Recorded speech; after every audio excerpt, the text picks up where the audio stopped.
पूरे शहर में चर्चा है, ये चेयरमैन पैसे लेके एस्टेट के बच्चों को पात्रता दी गई है। इस सरकार में बड़े पैमाने पर पर्ची खर्चिया खेल चल रहा है, जो आज एस्टेट घोटाले के रूप में उजागर हुआ है। भिवानी मिनी सेक्रेटेरिएट में एक ज्ञापन दिया गया है, जो कि आरोप लगाया गया है भिवानी के हरियाणा शिक्षा बोर्ड के माध्यम से एस्टेट घोटाले का। ये जननायक जनता पार्टी के युवा प्रकोष्ठ के नेता यहाँ पर मौजूद थे और जो ज्ञापन दिया गया उसके बाद खुले तौर पर आरोप लगाए गए हैं और चैलेंज दिया गया है कि अगर हरियाणा शिक्षा बोर्ड के चेयरमैन जो हैं वो अगर गलत नहीं है तो आकर के अपना पक्ष रखें, हम गलती मांगेंगे। आज डीसी के माध्यम से हमने हरियाणा सरकार को ज्ञापन सौंपा है और जो एस्टेट में रिजल्ट को लेकर जो खामियां सामने आई हैं और जो घोटाला हुआ है उसको लेकर ज्ञापन दिया गया है। और जो एक भिवानी के, आप भी लोकल हो हम भी लोकल हैं, पूरे शहर में चर्चा है, ये चेयरमैन पैसे लेके एस्टेट के बच्चों को पात्रता दी गई है। 3 लाख रुपए किसी से ले लिए, 4 लाख किसी से ले लिए, फिर कुल खुले में ये रेट चला है। और जो त्रुटि के नाम पर 1284 बच्चों को पास किया गया है।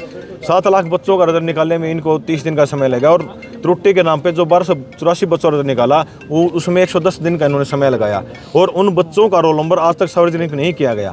और रही बात बीजेपी सरकार की, जो कहती है हम बिना पर्ची बिना खर्ची की नौकरी लगाते हैं, एक ये उनके मुंह पे करार तमाचा शिक्षा बोर्ड चेयरमैन ने मारने का काम किया है। जो सरकार पिछली तीसरी टर्म रिपीट कर गई सिर्फ पर्ची और खर्ची बंद करने का नाम लेके, इस सरकार में बड़े पैमाने पर पर्ची खर्चिया खेल चल रहा है, जो आज एस्टेट घोटाले के रूप में उजागर हुआ है। और जो भी पीछे और एचपीएससी की भर्तियाँ हुई हैं, असिस्टेंट प्रोफेसर की भर्ती भी हुई थी, जिसमें से सिर्फ और सिर्फ 158 बच्चों को पात्र दिखाया गया था, जो 613 वैकेंसी थी।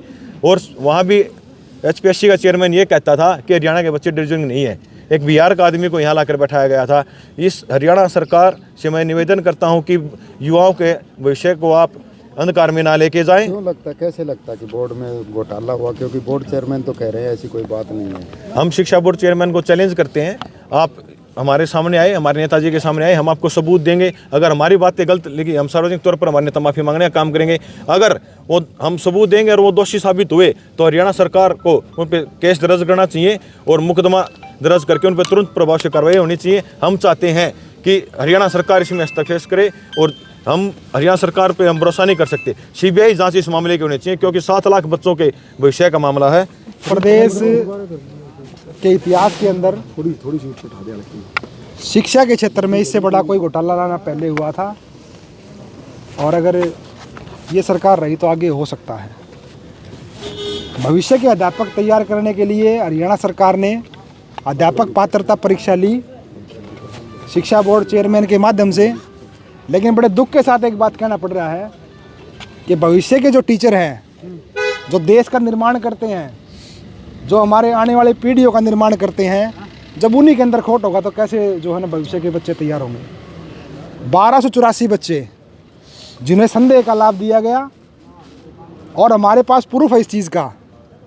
आदरणीय जननायक जनता पार्टी के युवा प्रदेशाध्यक्ष भाई दिग्विजय सिंह चौटाला जी ने बाकायदा सिरसा के अंदर प्रेस कॉन्फ्रेंस करके एक एक चीज़ का प्रूफ दिया है, सबूत दिया है कि 1284 बच्चे वो बच्चे हैं जो इनके रिश्तेदार हैं या इनके जानकारी में अकेडमियों से लिए गए हैं। गरीब का कोई बालक नहीं है इसके अंदर। अगर संदेह का लाभ देना है तो भाई 7 लाख बच्चों को दिया जाए। उन्होंने भी परीक्षा दे रखी है, वो भी किसी किसान के बच्चे हैं, किसी मजदूर के बच्चे हैं, किसी गरीब के बच्चे हैं। हमारे पास ही नहीं है। बोर्ड चेयरमैन सार्वजनिक की बात आप सीट की कर रहे हो, रजिस्टर्ड अभी तक कह पास। बोर्ड चेयरमैन से हम चैलेंज करते हैं प्रेस के माध्यम से, जिस मंच पे कहें वो, जहां कहे, जिस समय कहें, हम सबूत के साथ आने के लिए तैयार हैं। आप अपनी तैयारी करो, हम अपनी तैयारी करेंगे। हम फिर कहते हैं प्रेस के कैमरे के सामने, अगर हम झूठे साबित हुए हम आपसे माफ़ी मांगेंगे। लेकिन अगर बोर्ड चेयरमैन का घोटाला उजागर होता है तो मुख्यमंत्री को माफ़ी मांगनी पड़ेगी, तो जो बोर्ड चेयरमैन को हटाना पड़ेगा। में या कहीं पुलिस में दिए बिल्कुल जाएंगे, बिल्कुल जाएंगे। आदरणीय दिग्विजय सिंह चौटाला जी ने इस चीज़ के लिए तैयारी भी कर ली है कि अगर ये झूठा प्रलोभन देने वाली, झूठा नारा देने वाली भारतीय जनता पार्टी की सरकार अगर बोर्ड चेयरमैन के ऊपर, इस घोटाले के ऊपर कोई एक्शन नहीं लेगी तो लीगली तौर पर जननायक जनता पार्टी कोर्ट का दरवाज़ा खटखटाएगी और न्यायिक जांच की मांग करेगी। फिलहाल इस खबर के बारे में आपका क्या कुछ कहना है, इस वीडियो को शेयर करते हुए लिखें। तब तक के लिए धन्यवाद। राम राम।